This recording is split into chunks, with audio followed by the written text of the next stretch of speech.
പ്രിയപ്പെട്ടവരെ, വൈറ്റില കൊലപാതകത്തിൽ പ്രതി ഷാജിയുമായി ഇപ്പോൾ സംഭവസ്ഥലത്ത് തെളിവെടുപ്പ് നടത്തുകയാണ്. അതിന്റെ ദൃശ്യങ്ങളാണ് പ്രേക്ഷകർ കാണുന്നത്.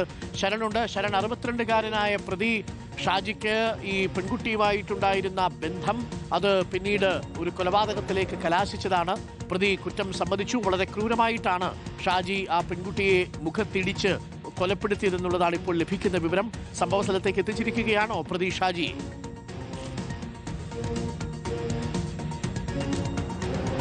അരുൺകുമാർ, പ്രതി ഷാജിയെ അല്പസമയം മുമ്പാണ് പോലീസ് സംഘം തെളിവെടുപ്പിനായി എത്തിച്ചത്. ഇപ്പോൾ നമ്മൾ കാണുന്നത് ഷാജി വാഹനത്തകത്ത് തന്നെ ഇരിക്കുകയാണ്. ഇവിടെ ഉന്നത പോലീസ് ഉദ്യോഗസ്ഥർ എത്തിയിട്ടുണ്ട്. കൊച്ചി DCPയുടെ നേതൃത്വത്തിലുള്ള സംഘം ഇവിടെ ചില പരിശോധനകളൊക്കെ തന്നെ നടത്തുന്നുണ്ട്. ഇതിനിടയിൽ പ്രതി ഷാജിയെ അല്പസമയത്തിനകം തന്നെ വാഹനത്തിൽ നിന്ന് പുറത്തിറക്കും. അതിനുശേഷം തെളിവെടുപ്പ് ആരംഭിക്കും. ഇതിൽ പ്രധാനപ്പെട്ട കാര്യം അതിക്രൂരമായ കൊലപാതകമാണ് ഇവിടെ നടന്നിരിക്കുന്നത്. നമുക്കിപ്പോൾ ദൃശ്യങ്ങൾ കാണാൻ കഴിയുന്നുണ്ട്. വാഹനത്തിൽ നിന്ന് പ്രതിയെ പുറത്തേക്ക് ഇറക്കുകയാണ്. എങ്ങനെയാണ് ഈ കൊലപാതകം നടന്നതെന്നുള്ള കാര്യത്തിൽ ഒരു കൃത്യമായ വിവരണം അതാണ് പോലീസ് ഉദ്ദേശിക്കുന്നത്. പ്രതി മൊഴി നൽകുകയും ചെയ്തിട്ടുണ്ട്. താൻ എങ്ങനെയാണ് കൊലപ്പെടുത്തിയെന്നുള്ളത് മൊഴി നൽകുകയും ചെയ്തിരുന്നതാണ്. നേരത്തെ മെനഞ്ഞാന്ന് രാത്രിയാണ് ഈ സംഭവം നടക്കുന്നത്. ഇവിടെ പ്രതിയും യുവതിയും ഒരുമിച്ച് കാറിൽ വന്നിറങ്ങുന്നു. അതിനുശേഷം നടന്ന് വരികയും പിന്നീട് ഈ റെയിൽവേ ട്രാക്കിന് സമീപത്ത് വെച്ചാണ് കൊലപാതകം നടക്കുകയും ചെയ്തിരിക്കുന്നത്. നേരത്തെ ഇരുവരും തമ്മിൽ ദീർഘകാലത്തെ ബന്ധമായിരുന്നു, വർഷങ്ങളുടെ ബന്ധമായിരുന്നു. ആ ബന്ധത്തിലെ അസ്വാരസ്യങ്ങളെ തുടർന്നുള്ള കൊലപാതകമാണെന്നൊരു നിഗമനത്തിലേക്ക് കൂടിയാണ് പോലീസ് പിന്നീട് എത്തിച്ചേർന്നത്. പ്രതി തന്നെ പറഞ്ഞിരിക്കുന്നത് താൻ ഇവിടെ എത്തി യുവതിയുമായി സംസാരിക്കുന്നതിനിടയിൽ യുവതി തന്നെ ഭീഷണിപ്പെടുത്തുന്നു, കുടുംബം തകർക്കുമെന്ന് ഭീഷണിപ്പെടുത്തുന്നു. അതായത് താൻ ഈ ബന്ധത്തിൽ നിന്ന് പിന്മാറുകയാണെന്ന് പറഞ്ഞോടുകൂടിയാണ് കുടുംബം തകർക്കുമെന്ന് ഭീഷണിപ്പെടുത്തിയത്.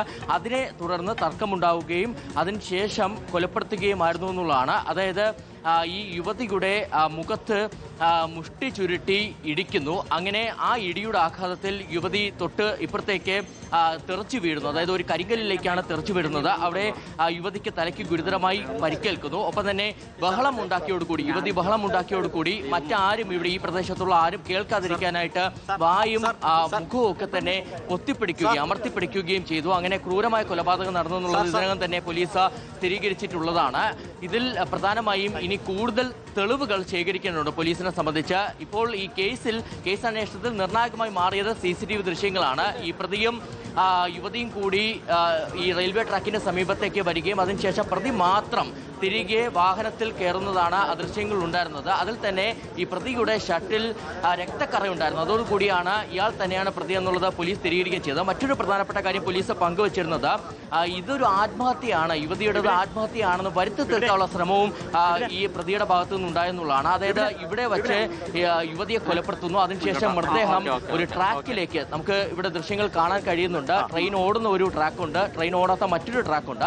അങ്ങനെ ഈ മൃതദേഹം വലിച്ചിഴച്ച് ഈ ട്രെയിൻ ഓടാത്ത ട്രാക്കിലേക്ക് ഇടുകയായിരുന്നു. അതായത് ഈ പ്രതി ഉദ്ദേശിച്ചത് ഇതൊരു ആത്മഹത്യ ആയി മാറട്ടെ, അതായത് പോലീസ് അത്തരത്തിലൊരു നിഗമനത്തിലേക്ക് എത്തിച്ചേരട്ടെ എന്ന് ഉദ്ദേശിച്ചുകൊണ്ടാണ് ഇയാൾ മൃതദേഹം ട്രാക്കിലേക്ക് വലിച്ചിട്ടത്. പക്ഷേ അത് ട്രെയിൻ ഓടാത്ത ട്രാക്കായിരുന്നു. അങ്ങനെ പ്രതിയുടെ പദ്ധതി പാളുകയായിരുന്നു എന്നുള്ളതാണ് പോലീസ് കണ്ടെത്തിയിരിക്കുന്നത്. ഇനി പോലീസിനെ സംബന്ധിച്ച് ഇയാൾ ധരിച്ചിരുന്ന ഷർട്ട് കണ്ടെത്തേണ്ടതുണ്ട്. അതായത് ഈ ഷർട്ട് ഇയാൾ എവിടെയാണ് ഉപേക്ഷിച്ചെന്നുള്ള കാര്യത്തിൽ ഒരു വ്യക്തത ഇതുവരെ വന്നിട്ടില്ല. ഇയാളുടെ വീട്ടിലടക്കം തെളിവെടുപ്പ് നടത്താനാണ് ഉദ്ദേശിച്ചിരിക്കുന്നത്. ഇപ്പോൾ നമ്മൾ കാണുന്നത് ഈ സംഭവ സ്ഥലത്ത് ഈ റെയിൽവേ ട്രാക്കിലെ തെളിവെടുപ്പാണ്. ഇതിനുശേഷം ഇയാളുടെ വീട്ടിലേക്ക് എത്തിച്ചുള്ള തെളിവെടുപ്പ് നടക്കുകയും ചെയ്യും. ഇന്നലെ വൈകിട്ടാണ് പ്രതിയുടെ അറസ്റ്റ് രേഖപ്പെടുത്തുന്നത്. അതായത് പോസ്റ്റ്മോർട്ടത്തിലെ കണ്ടെത്തൽ തലയ്ക്ക് ഗുരുതരമായി പരിക്കേറ്റ് ഇതൊരു കൊലപാതകമാണ് എന്ന് പോസ്റ്റ്മോർട്ടത്തിൽ സ്ഥിരീകരിച്ചോട് കൂടിയാണ് പ്രതിയുടെ അറസ്റ്റ് രേഖപ്പെടുത്തിയിരുന്നത്. ഇനി 24 മണിക്കൂറിനുള്ളിൽ സ്വാഭാവികമായിട്ടും കോടതിയിൽ ഹാജരാക്കേണ്ടതുണ്ട്. അപ്പോൾ ഉച്ചയ്ക്ക് ശേഷം കോടതിയിൽ ഹാജരാക്കാനാണ് പോലീസ് ഉദ്ദേശിക്കുന്നത്. അതിനു മുമ്പ് തന്നെ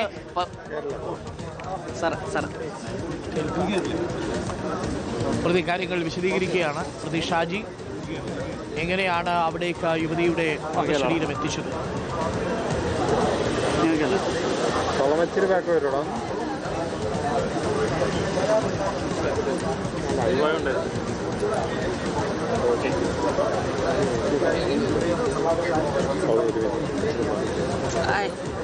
ഇവിടെ വേറെ പോലീസുകാരാണ്.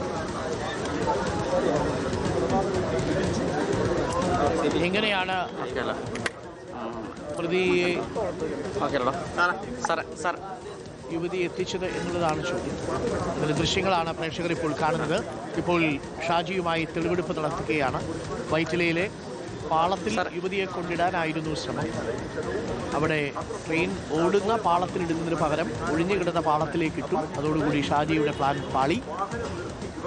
ബാക്കി വിവരങ്ങളും തെളിവുകളും ശേഖരിച്ച പോലീസ് കൃത്യമായി ഷാജിയിലേക്ക് എത്തുകയായിരുന്നു. ഷാജി വിശദീകരിക്കുകയാണ് എങ്ങനെയാണ് ഈ കൊലപാതകം നടത്തിയത്. ഒരു കാലത്ത് അത്രമേൽ ഉറ്റവരായിരുന്നവർ ഇപ്പോൾ ഒരു കൊലപാതകവുമായി ബന്ധപ്പെട്ട് ഒരാൾ പ്രതിസ്ഥാനത്ത്, ഒരാൾ മരിച്ചും കഴിഞ്ഞു.